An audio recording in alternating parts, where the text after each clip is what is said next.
Wow. Warner Brothers Discovery is in big poo-poo. They're being sued for inflating HBO Max subscriber numbers by 10 million users. What on earth were you thinking? Jesus. It just begs the question, like, what? Really? You thought this wouldn't happen?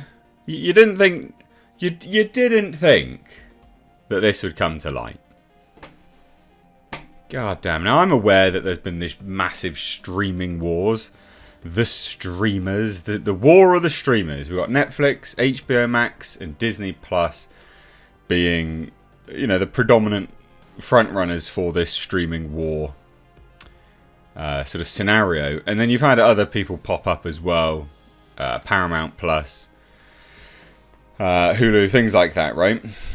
But HBO Max made a massive bid for sort of dominance on the streaming wars scenario when in lockdown they started pushing all their theatrical movies to streaming ones and lost significant money, I'm sure. And this seems to be part of that as well in some regards, right? Like they made bizarre decisions just before earnings and things like that and markets. This is all to do with shareholders. This one in particular is very bizarre, though. Inflating the numbers by 10 million users. So let's get into it, because they're being sued, right? They're in hot water again, and they're actually being sued, taken to court, for misrepresenting the actual subscriber total for their streaming services. But HBO Max is the main culprit here, the main bone of contention. So according to a class action complaint filed by the Collinsville, Illinois Police Pension Board on behalf of their pension fund, Warner Brothers Discovery wasn't honest about real and active HBO Max subscribers, and a tally that was off by 10 million.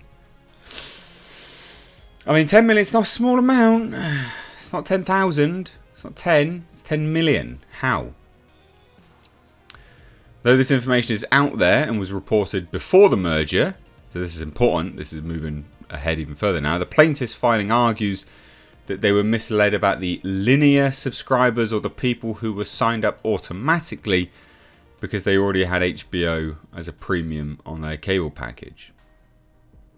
So Discovery Plus is named as well for a similar tactic employed in 2021.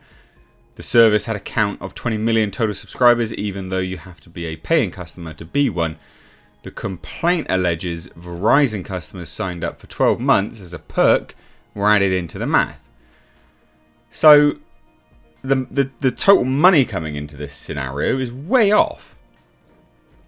Way off. So HBO Max had approximately 69.4 million global subscribers as of September 30th, 2021, but that included receiving access through bundled services with affiliates and wholesale subscribers that may not have signed in. So that was under AT&T's Warner Media regime, which means Discovery and CEO David Zaslav, who is named as the defendant, inherited it. But the court filing contends he knew this information well before the merger was finalised this year.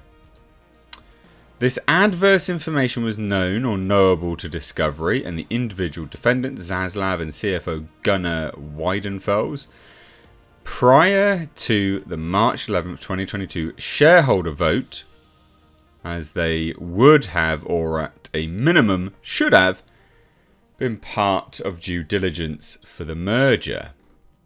It's pretty big claims, right? For example, defendants acknowledged after the merger that Warner Media's HBO Max streaming business had a high churn rate that made the business not viable unless the churn rate was reversed. That's a pretty massive thing to state after the merger, right? Pretty huge. Warner Media's prolific spending on content was noted as their churn rate was deemed unacceptable numerous times. The complaint reiterates that the former entity had no consideration for cost or profit. We knew that anyway. What a joke AT&T was. The sale of Discovery then came as to Discovery, then came as a sort of a ray of hope at first, and then the promise of a reversal. On a conference call in February, Zaslav confidently talked up free cash flow, projections of 14 billion and 8 billion by 2023, and a solid footing as a competitor in the streaming market against Netflix and Amazon. We're going to be generating 8 billion or more in free cash flow, so we have plenty of money to spend. That already assumes that we're going to be spending more money on content, he said. We're quite confident in the numbers that we've given you. He also had nice things to say about CNN as well. But anyway, Collinsville Police Pension Board, a Discovery shareholder, believes they were hoodwinked when they were told to trade their Discovery stock for shares of Warner Brothers Discovery common stock before any of the above information was disclosed to them. I mean, it sounds like they were. If this was all common knowledge, then it wasn't. I mean, you're making a decision not on, not with all the necessary information.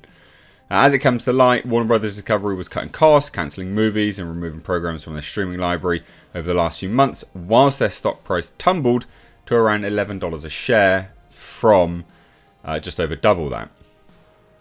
So making matters worse, AT&T reported that Warner Media's operating income dropped 32.7% year over year to $1.3 billion, and year over year free cash flow fell by $2.6 billion. In an April conference call after the merger was complete, Gunnar Wiedenfels admitted that the quarter one Warner earnings and cash flow were less than expected, and the profit baseline for that part of the portfolio in 2022 will be around $500 million lower than anticipated. I mean, it's pretty terrible stuff. What's happening here is pretty bad.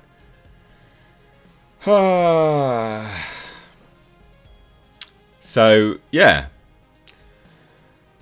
The plaintiffs are seeking a trial by jury and compensation for damages incurred by inflating subscription numbers, overvalued stock prices, and untruthfulness of the statements and omissions to the fullest extent of the law. This will be a very interesting one to watch. I'm telling you now. This will be one of those fascinating, truly fascinating things to come out of this. This whole Warner Brothers Discovery merger thing is nonsense, and it's just madness. The whole situation is madness. But I'd love to hear your thoughts. Do you think that they've got what's coming to them, or will have what's coming to them? Let me know what you think down below in the comment section. Follow me over on Twitter at Missed Reviews, and check out my Teespring store, linked in the description box. Bye bye.